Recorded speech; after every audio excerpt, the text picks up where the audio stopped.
Okay guys, e-bike tutorial uli po tayo. Bali, i-share ko lang po kung ano yung pinagkaiba ng stock controller tsaka sa mga universal or intelligent controller na nabibili sa online. Ang mga stock controller po tulad nito, K-Knight. Ayan.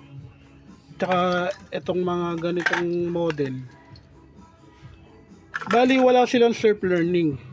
Pag nagpalit ka ng transistor sa loob nito, pag hindi mo nakuha yung tamang wiring yan, ang hirap po mag-shuffle ng phase wire tsaka ng transistor line. Kaya ito po, testing po natin ito. Bali, ito po, nakasetup na po siya. Off lang muna natin. Saksak natin yung battery. On natin. Ayan po. Working po siya. Pero once na nasira yung transistor sa loob nito, hindi na aandar yung motor o yung gulong ng e-bike mo.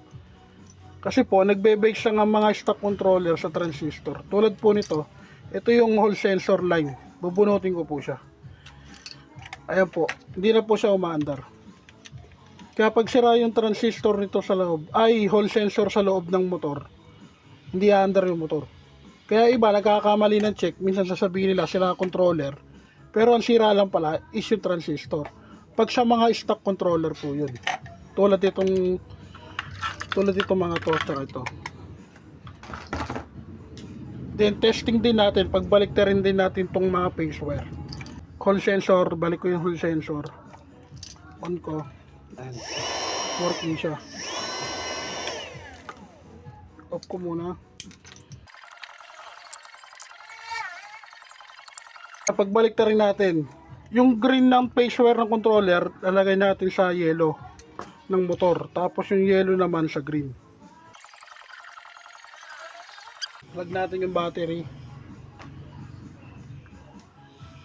On natin. Kita nyo? Ayun tinatawag na hindi naka-align yung phase wire nya. Dragging lang yan. Okay, dumiikot. Kaya ang mga stock controller napaka-sensitive sa wiring ng phase wire. Tsaka dito sa hall sensor. Lalo pa nagpalit ka ng hall sensor sa loob. Ayun, hindi siya umaandar. Kaya kailangan naka-color code or hahanapin mo yung tamang shuffle niya.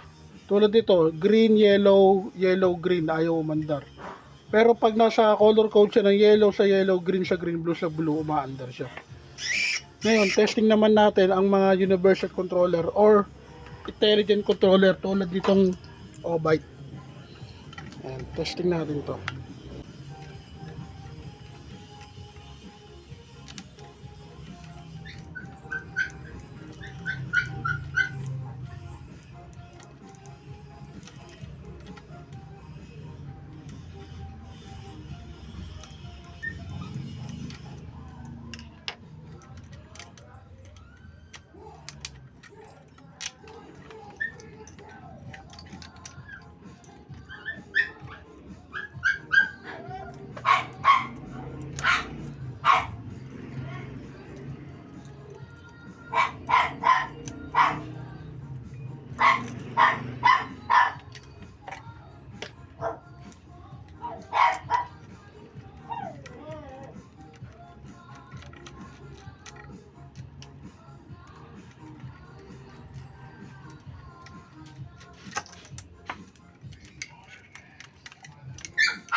Install natin ang O-Byte controller 800 watts.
Isaksak natin yung hall sensor. Yan.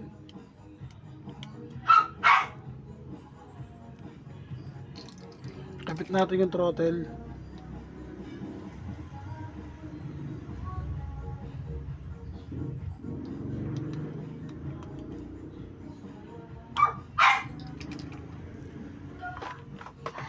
Plug natin yung battery. On natin. Ayan, umandar siya.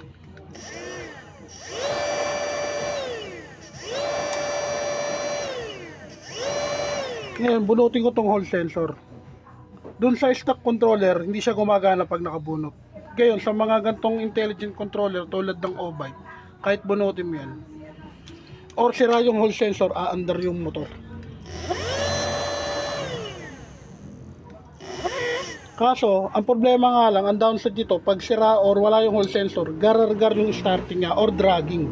Tignan nyo, pag mahina ang throttle ko, ayan.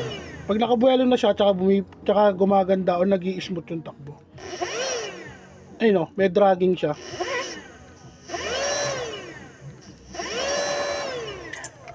Yan. Ngayon, kabit natin yung hall sensor, mawawala yung drag niya o yung jerking na tinatawag. Smooth. Smooth yung takbo niya. Ngayon, pagbalik na rin naman natin yung phase wire. Off muna natin. Yung yellow, lagay ko sa blue. Yung blue, lagay ko sa yellow. I-testing natin yung e-bike. Pinagpalit natin ng phase wire. On natin. Ayan, dragging siya, di ba? Kasi nga, hindi tugma yung wirings niya or yung pacing niya. Yung yellow sa blue, yung blue sa yellow, tas green sa green. Ayan. Dito ngayon, papasok yung tinatawag na self-learning. Ito siya. Itong dalawang wire na to. Kadalasan sa mga O-Byte, kulay pink siya. Pink tsaka black. Ito ang self-learning ng O-Byte. Study wire kung tinatawag or self-learning. Ngayon, pag didikitin mo lang siya, ang controller mag-a-adjust dun sa pacing ng wire.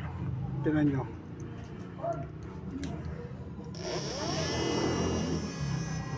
Pag baliktad yung ikot, bunutin mo lang uli. I-plug mo lang uli para mag-reverse naman siya or mag-forward. Ayan, forward na ang andar ng motor.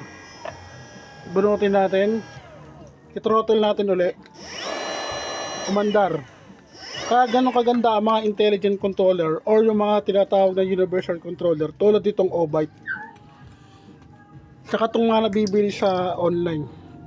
Ito, ano din to, universal controller o intelligent controller. Kaya Yanda. Medyo maganda rin to sa murang halaga. Pero kung may budget ka, mag-O-Byte ka talaga. Mas maganda O-Byte. Yun lang ang tips guys. Maraming salamat.